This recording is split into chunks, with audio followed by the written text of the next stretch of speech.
think it's time to address Penn State. They have, for as long as I can remember, had problems playing teams better than them. Teams that are more talented than them. Teams that are more well coached than they are, more cultured, more any number of teams you could use to describe this, but they've had problems with that. And I'd like to submit that this year, maybe they didn't lose every big game, but they lost every game against a team that you could even construe was better than them, right? Because they lost to Ohio State, they lost to Oregon in the Big Ten championship. Neither of those games were particularly close, and neither of them really looked like Penn State had a huge fighting chance. Then they go to the playoffs, right? Beat Arizona, no, beat a bad SMU team that I think was really exposed by some higher quality competition, much like they were not this past year, but the year before, when they didn't beat a Power 5 opponent. I think they were exposed for not having the kind of elite level competition that teams in the Big Ten and SEC have, and not having to stand up to that standard. And then they played a Boise State team that wasn't very well rounded. And it turns out if you throw five guys at Ashton Zinti, the fifth one will get them, right? When everybody's getting off their blocks, when you're all getting that downhill penetration, and it's not just three guys free, it's five, it's six, it's seven guys getting a shot at him. It's really hard for him to have a super meaningful impact on the game. So you see Penn State just throttle these two opponents, and that's what they're really good at doing. Penn State has been, over the past years, one of the most consistent teams at beating teams that are worse than them, that they should beat. The upset isn't really a thing with Penn State, right? It's very rare where Penn State is going to get toppled by a Minnesota, by a team that's inferior, right? Like the whole thing where Texas likes to get beat by teams they shouldn't get beat by, right? That happens a lot. They're like the opposite of Penn State.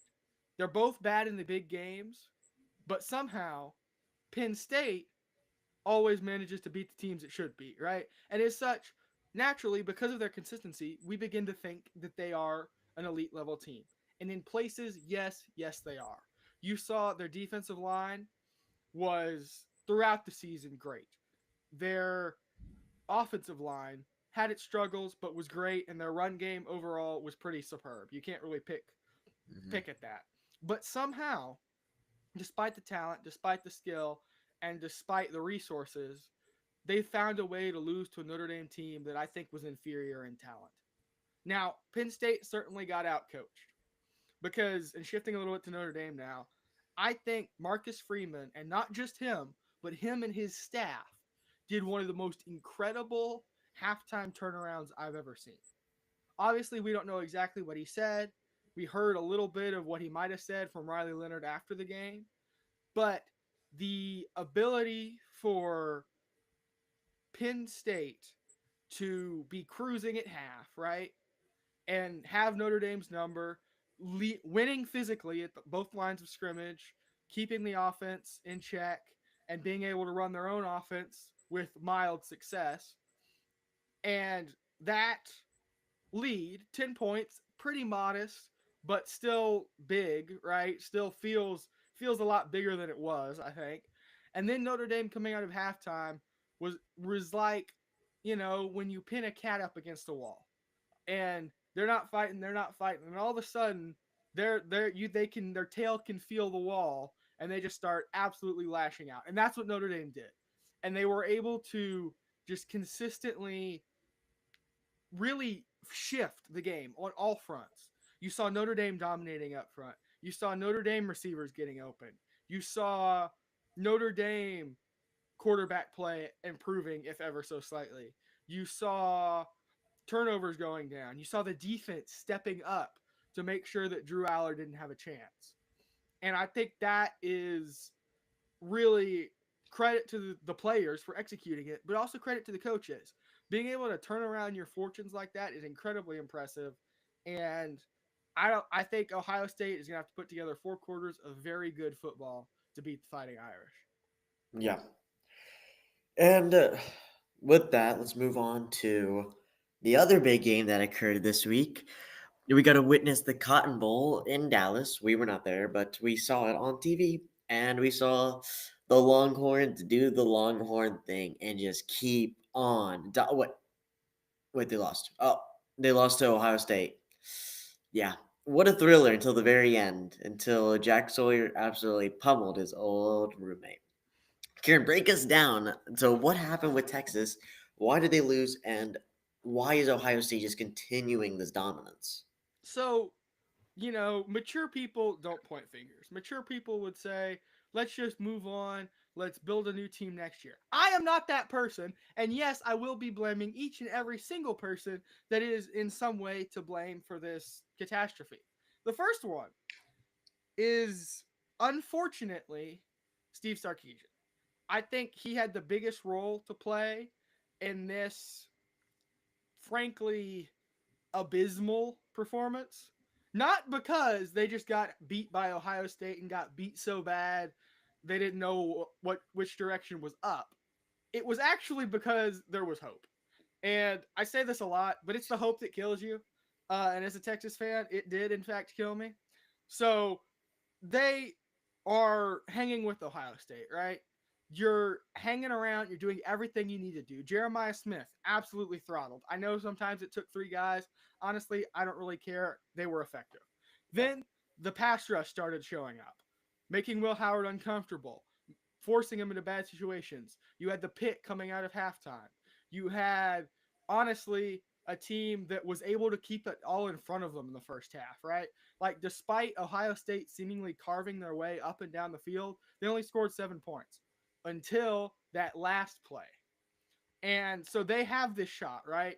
Texas, you unfortunately allow a great touchdown drive, but then you're back. You're down to the one due to an overly aggressive and potentially problematic next week Ohio State secondary. You're down to the one. Ball's You're thrown there. too far. Oh my You gosh! All run right. the ball. I don't know what Kirtan's doing, but you run the ball. You're almost there, and then you call a toss sweep. Now, Sark has said that if this play had been blocked correctly, they're in the end zone. And yes, I agree. That is most likely the case. But the issue with this play call that I have gets down to who you're playing and who it's against. It's a very common Texas play call. They're very good at running it.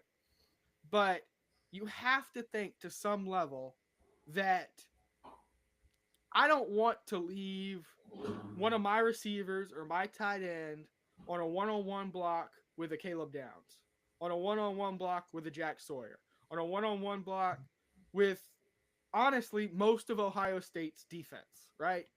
So when you naturally create that flow, everybody's moving, it's going to create some potential problems. It creates lanes for the safeties. And especially when you're running to Caleb Downs' side, there's that lane. And if he fires, if he gets a good get off, he's going to be disruptive. And I know Lathan Ransom had to come in and clean it up, but that's what kills it, right? That's what gets him going backwards. And then he's trying to stumble and find it, right? It's not necessarily on Wisner. There was scarlet and red all around him. Almost no way he could have turned that into any kind of a positive play. But to lose 7 yards, right? Like, I can stomach it if you do an outside run and lose 2, right? Because that's not as big of a deal. You can still run it. You've still got 2 downs to pound it 3 yards into the end zone, right? But when you have a veteran center in Jake Majors, you have a big dominant offensive line, and the weak point of Ohio State's defense is the middle. They are great on the edges of this line of scrimmage, I mean, right? You have 2 outstanding defensive ends and a defensive tackle room that's not quite as good. But if you're able to get bodies on them, you're able to just drive those linebackers back, you can get into the end zone. I firmly believe you can. Is that the time to run a little trickery? Yes.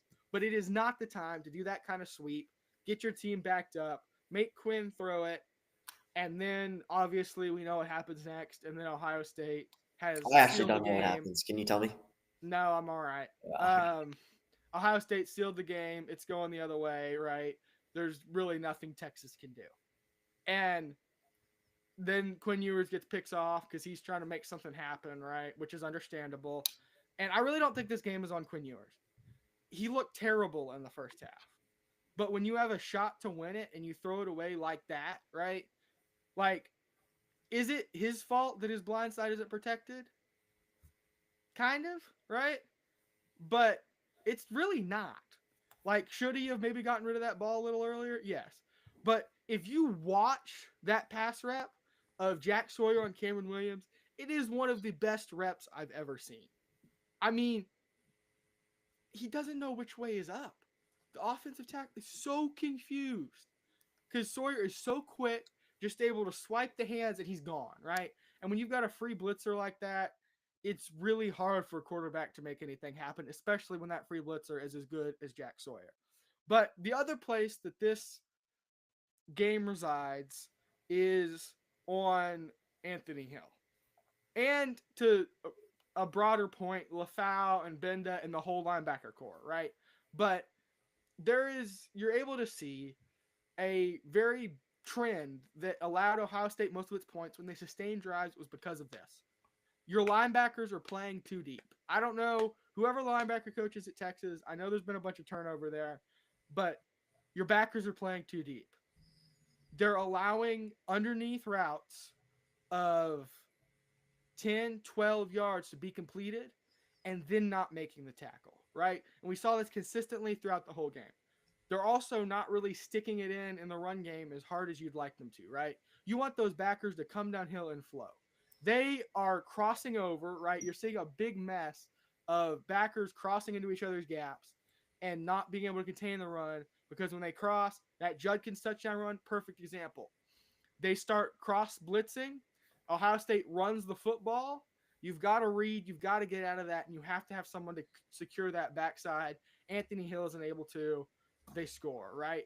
And then at the play before the half, practically the most crucial play of the game, there is a shot where Anthony Hill is turning and running to follow a receiver that he's covered downfield and not noticing the three offensive linemen pulling and Henderson coming out.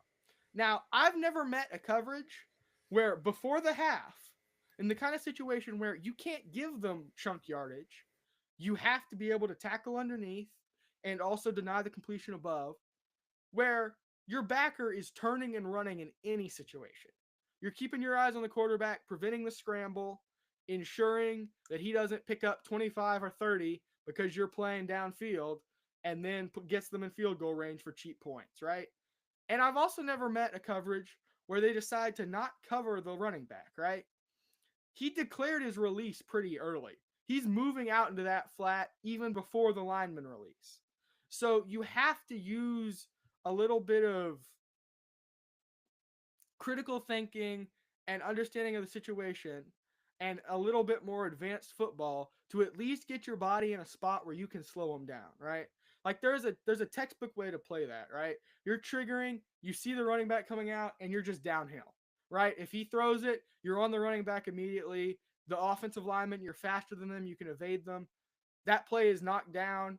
Ohio State doesn't score, and that score from the one would have been to win the game, right? I mean, you can't say that with empirical certainty, but you have to think that way, right? So I really think that there's really those two places is where Texas is going to have to improve to, again, be able to put in that kind of a performance, which was bad. It was full of mistakes. There were things that Texas could have done better. But they should have beaten Ohio State. There's really kind of no excuse for that. I know Ohio State's the better team, but they didn't really show it until the last 3 minutes of the game and the first quarter. And when you're only paying for that with 14 points and 7 of them are because of your own stupidity, I really think that you ought to have won that game. And maybe I'm just a sore Texas fan, but Ohio State, great play. But again, it is the most Texas way to lose a football game. Yeah. Okay, so I know there's a lot of background noise. Sorry about that. But I'll try to keep it to a minimum. I think Texas lost this game, A, because the coaching wasn't right. I think there was just a lot of critical errors that deflated morale, especially that second quarter, because they had a beautiful drive, toss to Jaden Blue, touchdown, go into the locker room, be happy, don't let anything up high. I don't understand why it wasn't just honestly a prevent defense. This might sound crazy, but I would just run a cover 3 or like cover 4 and drop everyone back. And that way you have numbers just in case a big run happens. But Anthony Hill on that play, I don't think he understood where he was supposed to be. He was on the totally wrong side. I don't think he even realized that all of the linemen were releasing. And then Trayvon Henderson had like an escort down the sideline. And the second thing is, I don't know what. I guess the trickiest spot on a football field is, of course, the 1 yard line, because the field is super short. You only got 15 yards to work with if you're gonna pass. If you're gonna run, you really need to push it in, but you understand that everyone's gonna load the box. My thing is, why wouldn't you go through your progressions and just go straight run, run, run? I mean, that might sound like a bad idea, but I'll tell you one thing that I don't think anyone would have expected. If you did an option with Quinn Ewers. Quinn Ewers, we've seen him run it in multiple times. He did against Arizona State. Yeah, I think if they did an option read, he could have rolled out or just handed off and rode the wave straight into the end zone.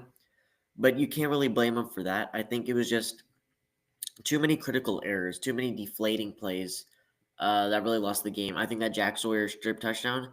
Let's be honest. If Texas didn't score there anyways, it didn't matter. The game was already going to end because they held him to a 4th and 1. It's over. Move on to the next. So it didn't matter that he scooped and scored. It was just errors. Like the secondary played outstanding. I think there was a lot of missed tackles, which I didn't like to see, like Jahdae Barron. When you're the number 1 player in the country at your position, you got to make a tackle. You can't let these wide receivers bounce you and then move second level. Like, don't let that happen. Stop them right in their tracks. Don't just go for the big hit with your shoulder, wrap them up, take them down to the ground. But it was just small stuff like that that I really thought lost the game. But it's not all negative. We've seen, if you're Notre Dame, you know that this offense could not move the ball against Texas, besides from a couple screenplays and chunk yardages, right? They had, let's be honest, touchdown to Trayvon Henderson should never occurred. The touchdown to Jack Sawyer doesn't even matter. That was going to happen no matter what. So remove 14 points from the board. Okay, great. We know Quinshon Judkins knows how to play football. Sure. So you know where to stop there. But you know that Will Howard had probably one of his most abysmal games of the season. He did not do anything right, in my opinion. Of course, he had some dinks, like some couple of short yardages, throw the ball to Emeka. But we saw for once Jeremiah Smith have nowhere to go. He was covered from head to toe. We saw Ibuka, he got covered head to toe or at the beginning he wasn't, but second half, covered. Then they have Tate. Tate was the only real issue towards the end. But you have seen a team who's put up consistently 40-plus point games, and you now know how to beat them. You know that their offense can move the ball. The big guy that I will say that's going to be a key player is 44, Tui Moloa, I think is his name. He's the defensive end. He was insanely good. I think he had the best game, bar none. I don't know if he won. I don't think he won the defensive player because it's going to go to Jack Sawyer, but I think he was the biggest impact on that game. And another thing is, you have to be able to block 4 people. The Ohio State defense was getting a 4-man pass rush, and then Quinn Ewers was doing Quinn Ewers type stuff, doing horrible. But that I will blame the O-line. I think Quinn Ewers had a decent game for where he was supposed to be. He did everything that he was supposed to do right and to the best degree. Could he have done more? Yes. Could he have realized that maybe I shouldn't step up in the pocket and try to scramble or throw the ball away? Sure. Maybe it would have saved us some points. Maybe it would have saved us some yards. But the offense and Notre Dame, you're blocking. That's the good thing. That's one thing that you're known for. But you need to have one of the best O-line next week or on the 20th. And 8 days from now, you need to have a star-studded O-line. Do not let 4 people become a problem on QB pressure. Riley Leonard can scramble. Thankfully, I think that's going to cause a lot of ripples. And I just don't know where to go forward. I think that it's going to be a great game. But Ohio State just looks too dominant. The question is, can Texas on paper was probably one of the best defenses, maybe outside of Ohio State, Bama, and Georgia. I don't know if Notre Dame can match that. I don't know if Notre Dame can match Jeremiah Smith, can match Emeka Ibuka. So it's going to be close. It's going to be very, very close. But I have faith in Notre Dame to win. And if you're Texas, the scramble starts all over again. A lot of key pieces are leaving. You're going to have to hit the transfer portal. I think you're going to do very good there because, well, I mean, it's closed now, but once the summer opens up, we'll see what happens. You never know. Money talks. Money does talk. And it's time for a change. Arch Manning probably should have won that game. He could have won that game if he got all the proper snaps. I honestly believe so. I think Arch Manning should have been your starting quarterback there.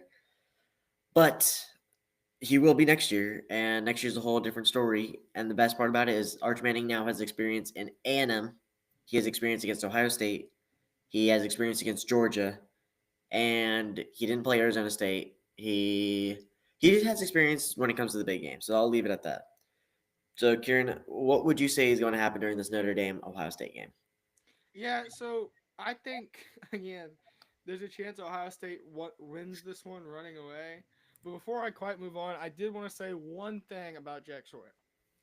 Hugely respect him as a player, gotta love that. But Kirk Herbstreit, do not praise him for starting a fight that had to be broken up with police and pepper spray. And there was, I don't remember exact words, but towards the end, after Jack Sawyer scored that touchdown, he seemed to praise him for taking away the flag, and that was good. That showed that he played with emotional intensity and that kind of thing, right? That's going too far. Yes, I get that he plays with emotion. I get that he's a senior. I get that it's his last ride. And I get that he's going to be physical and aggressive on the football field. And I get that that's also technically on the football field, but it's after the game. That's the kind of stuff you don't want to see any of us, if we had done that, right? Imagine you're a devout Ohio State fan watching the game with your Michigan fan, and they're gloating at you after the game that they won. And you punch them and start a fight that involves the whole bar you're in, gets the cops dragged in, and has to be broken up. You're going to jail. I don't know for how long. I don't know if you're going to get convicted, right? But you're going to jail for some amount of time. Does Jack Sawyer deserve to go to jail? No. But I think you have to keep in mind that kind of thing is what ends up with stories like Aaron Hernandez, like OJ Simpson, like those kind of players that, because I understand football is a violent sport, but you have to leave it on the field. You can't let it spill over into after or into your home life or with your friends or any of that stuff. So Jack Sawyer, please be passionate, but be passionate on the field and don't go stealing people's flags. I mean, and just to add on to that real fast, I get being angry that you lost, but how are you going to snatch someone? How are you going to start a brawl on the middle of a field after all you did during the game was get whooped by Michigan? Like, why can't you take all that anger you felt and put it into the game you just played? Why are you going to cry about it and throw a fight after you got manhandled? A, and B, the only reason I got mad about it was, look, you can be passionate, sure, don't care. I have, on occasion, I can pull up YouTube videos right now of Ohio State planting their flag at various different locations. So what goes around comes around. And so if you're going to dish out some of the flag planting, you better be willing to have, just don't lose. You better be willing to let the other team plant their flag if they beat you. And Michigan beat you to a pulp. They beat you down. It was bad.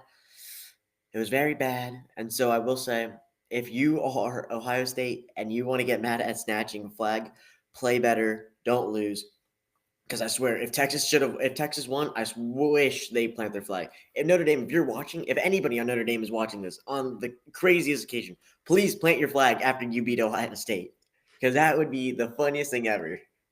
Yes. That's all I And got. also, there is a video of Michael Taft screaming in the tunnel after the game. That is the appropriate place to do it. It's accepted to be upset and mad, but do it after. Don't start fights with your rage. Go work out. Go hit a new bench PR. Do something like that.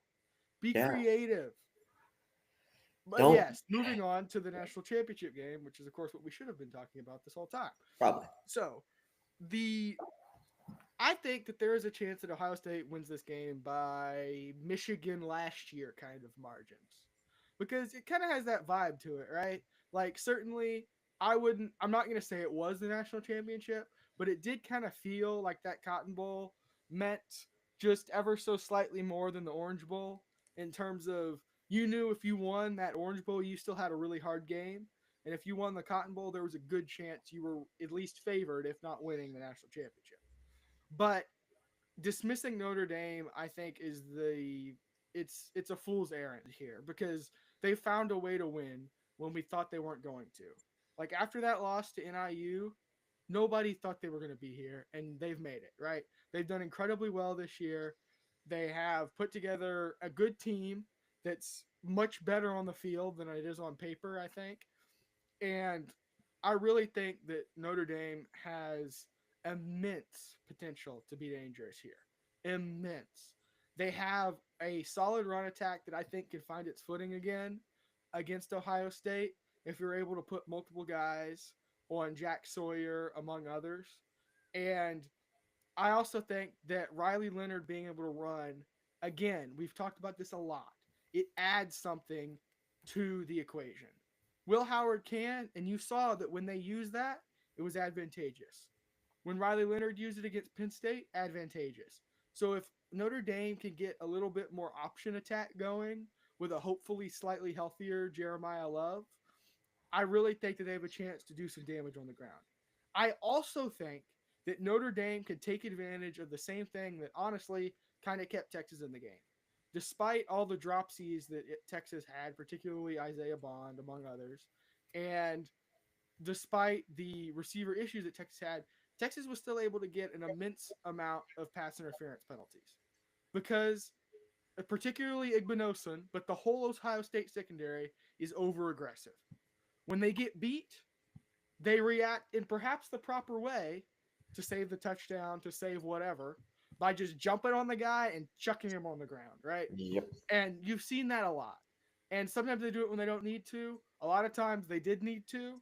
But if you can take advantage of that and use your speedsters on the edge to make problems and make the secondary get over aggressive, you can even catch them in the way that Notre Dame, remember their one long touchdown, I know you remember it, where he was able to just absolutely burn his cover man and get to the end zone, right? If you're able to punish them consistently with pass interference penalties and then go after them like that, it works great. You're able to get the DBs playing less aggressive, get them playing complacent because they keep getting yelled at for giving the other team a free 15, right? Eventually, that leads to big plays downfield. I think Notre Dame, if they're able to couple the play action pass with an option attack, it could be very, very deadly for this Ohio State defense, despite how talented they are. Now, on the other side of the ball, I have more concern. I'm not sure how well Notre Dame is going to be able to stop this Ohio State team because I see a lot of similarities. You have a great secondary to Texas's defense. I mean, you have a great secondary.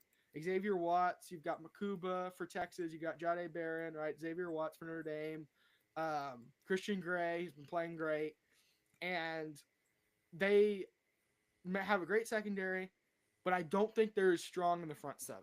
Now, that's not to say Texas's front seven is impenetrable. We have seen the linebacker core specifically have issues, but I think that Travion Henderson and Quinshon Judkins will have a much better night than they did against Texas. Should Ryan Day probably have used them more? Yes. Was he, trying to do other things and get creative? Maybe. But again, if Ryan Day is able to deploy his talent like he should, which I think we've seen him do in 2 games this year, I don't really see how Notre Dame can hang with it. Because even if you're able to do what Texas did and only allow the little underneath dinky corner routes, right? I don't think you're going to be able to stand up as well against the run.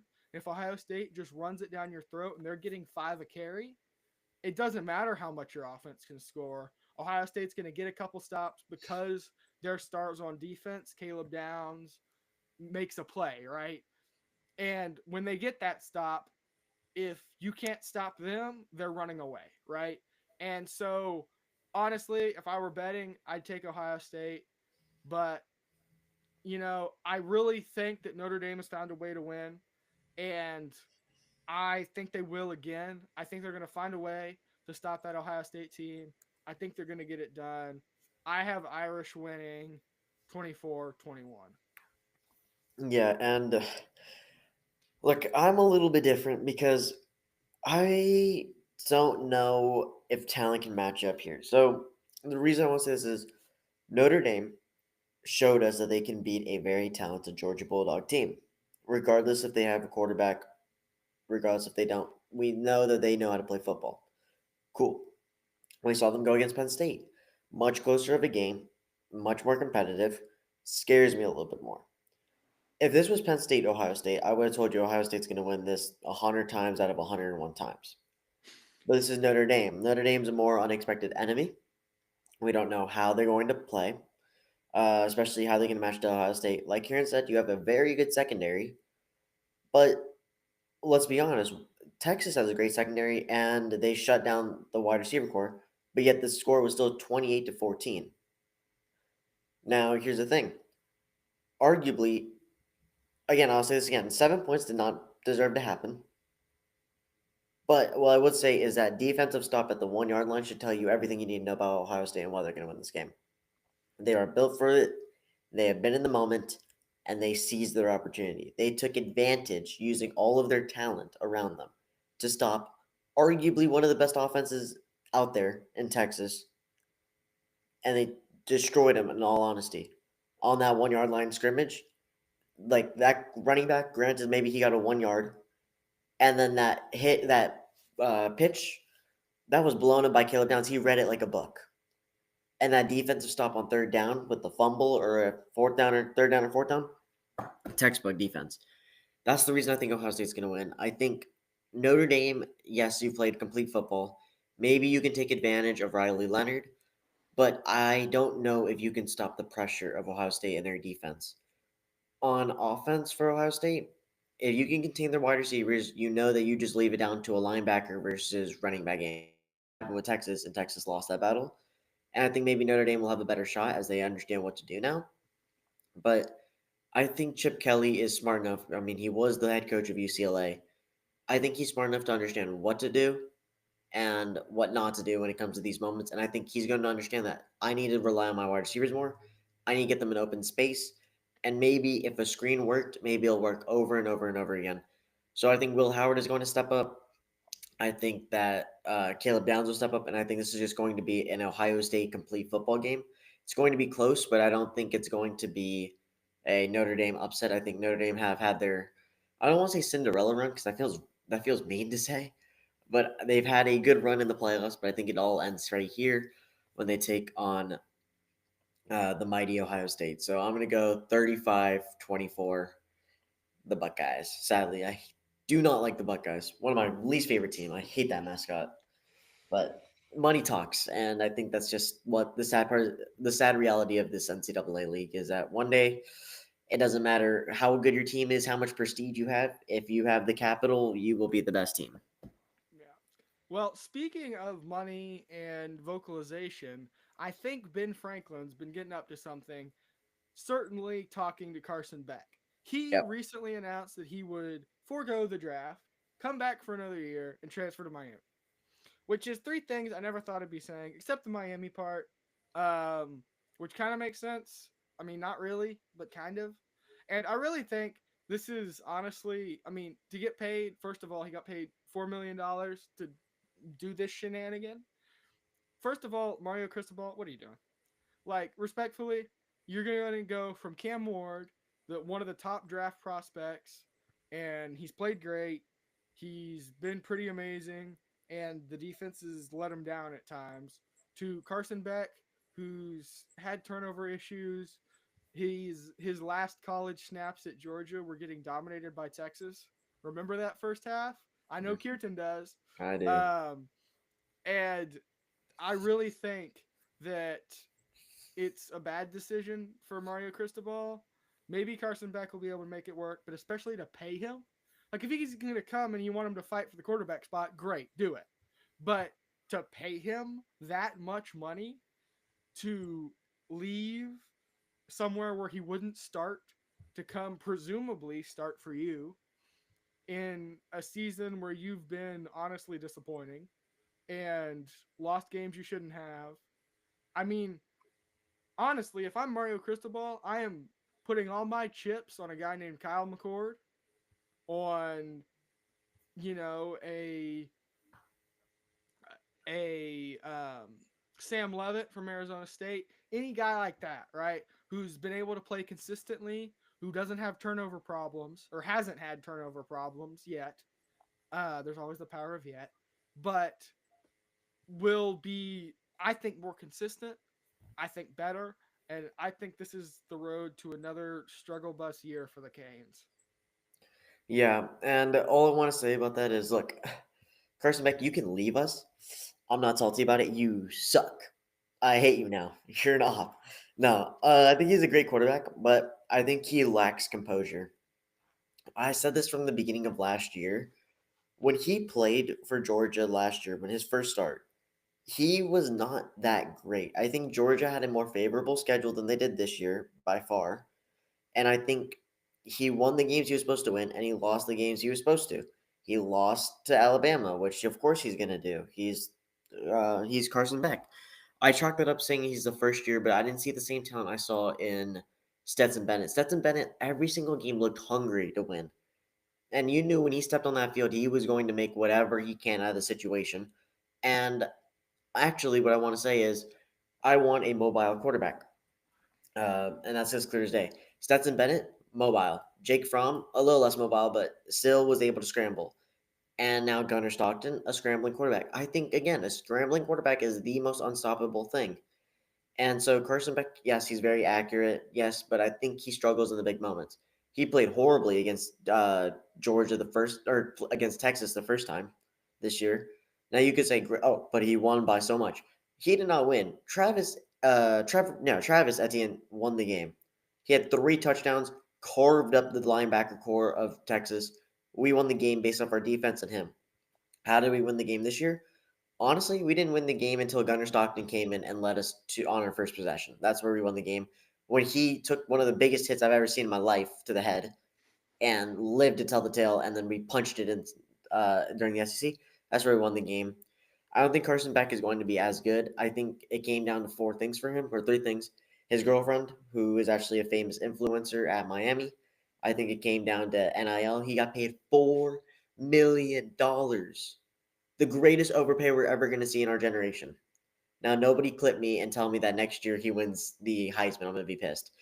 And then third is, I think it's just they needed someone so badly. I'm looking at their roster. That's what I've been doing this entire time, going over these teams.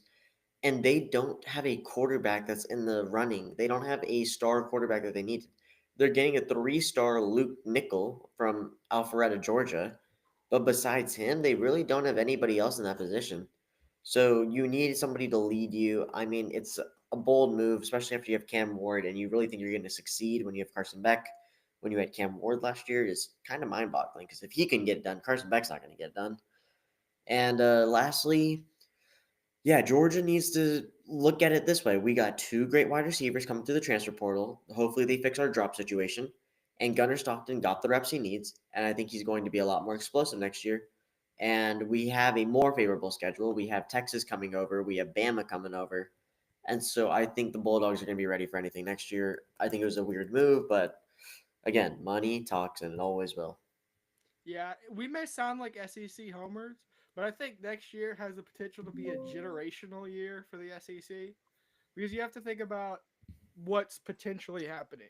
Texas, there's key pieces missing. Yes, I know. But you have potentially, I think, an upgrade at the quarterback position, at least in terms of versatility. You have a running back room that's going to be absolutely stacked. Because don't forget, CJ Baxter back. You've got Quintravian Wisner who emerged. You've got Jaden Blue presumably back. You have all of these guys returning. You have a weapon, a wide receiver room that is going to be consistent and produce for Texas like they has the past 2 years. You've got a good defense that I don't think is really going anywhere in Mm-hmm. terms of the major pieces. And if they do, there's great recruiting behind it. One of the best recruiting, the best recruiting class this year, and a really, really good one for Texas. You have Colin Simmons, who has played an outrageous freshman season. I don't think either of us thought he would do very well, and he has. And he will put on, another good little bit of muscle in the offseason, hopefully, get better at his reads, get better at all that stuff, and hopefully absolutely dominate. And the offensive line to me is the biggest weak point because you lose center Jake Majors and both tackles to the draft. Amazing players. Glad that they were able to have the careers they've had, and I wish them well in the NFL, but it's a big loss for Texas. But, if you're able to replace Coosby, looks great at tackle and that kind of stuff, Texas and Georgia look to be heavyweight favorites, I think. I think Ohio State will still be good. I think Oregon will still be good. I think Michigan will be better. I think Penn State will probably still be okay. They always are. But the SEC has the potential to have Texas, Georgia, Bama, hopefully a resurgent A&M team. Well, hopefully a resurgent A&M team. I think Oklahoma has the potential to improve depending on their quarterback situation. I think that LSU has the potential to improve. They've got some good transfers in, despite their losses again at O-line. But I also think that Bama could be back. I'm not saying it's for sure, but if they're able to find a new quarterback and they're able to answer some questions on the defensive side of the ball due to the loss of Jahad Campbell and Deontay Lawson, I don't really see a way where the SEC isn't incredibly dominant next year. Maybe they all cannibalize each other and it turns into this year again, but I think looking ahead, they could be very dominant. Yeah. And that's about it I got for right now. Besides that, I guess the last point we may be able to talk about is Quinn Ewers. What's going to happen? And so, Kieran, what's your 2 cents on that? I don't know.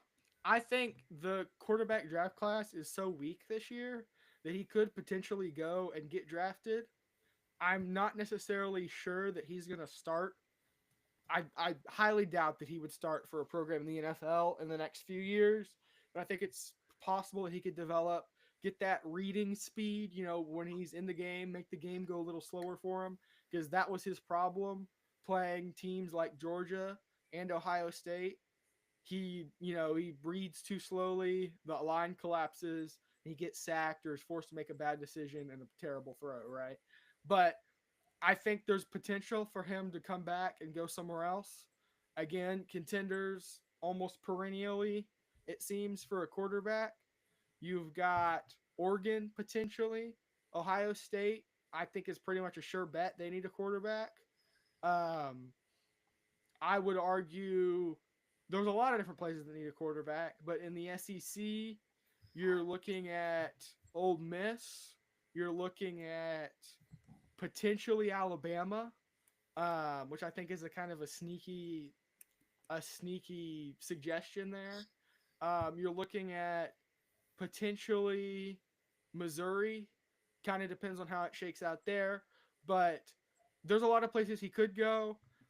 Honestly, I think he'll go to the draft. I think he'll kind of swallow his pride there. Again, there's also the chance that he could return to Texas for another year, and then Arch Manning could be the prospect in the draft. If I am Coach Sarkisian, I would not wish for that scenario because I think it's better to, if you have to, spend a year developing Arch and offensive line talent to then go get the national championship. And what would that be, 2027? If you have to do that. But honestly, I think you can reload and go for it next year, like they did this year and last year.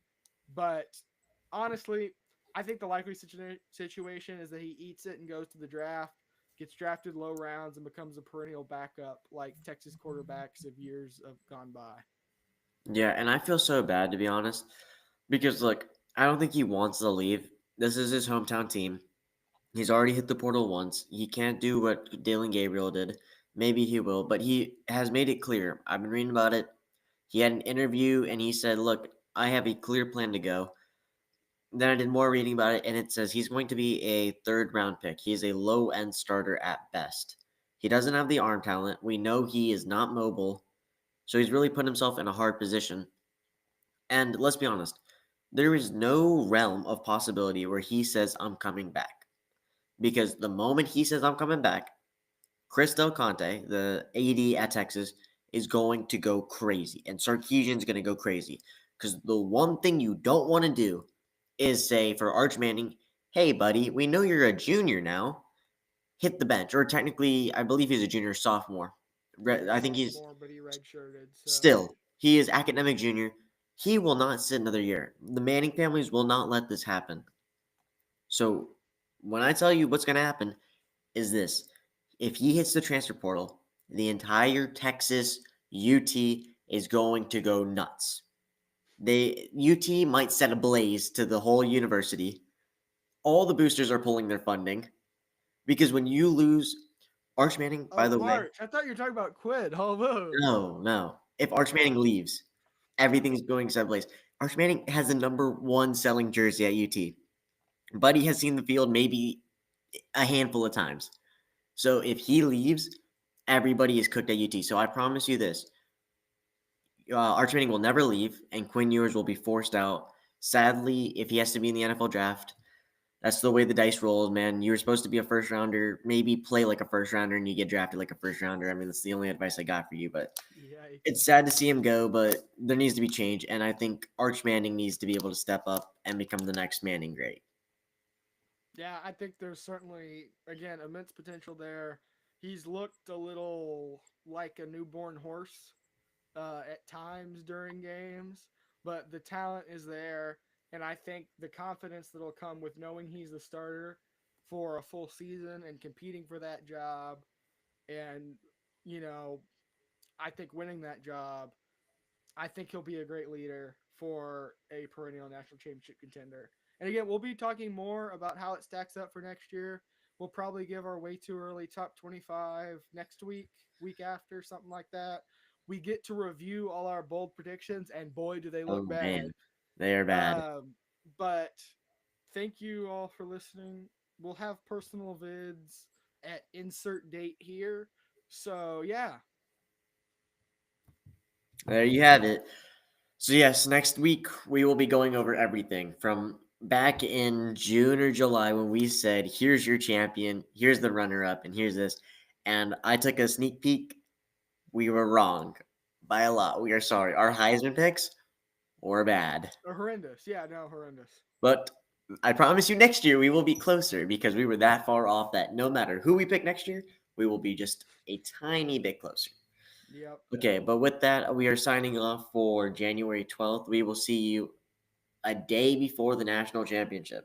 Ooh. It's going to be a nail biter. Alrighty. Peace.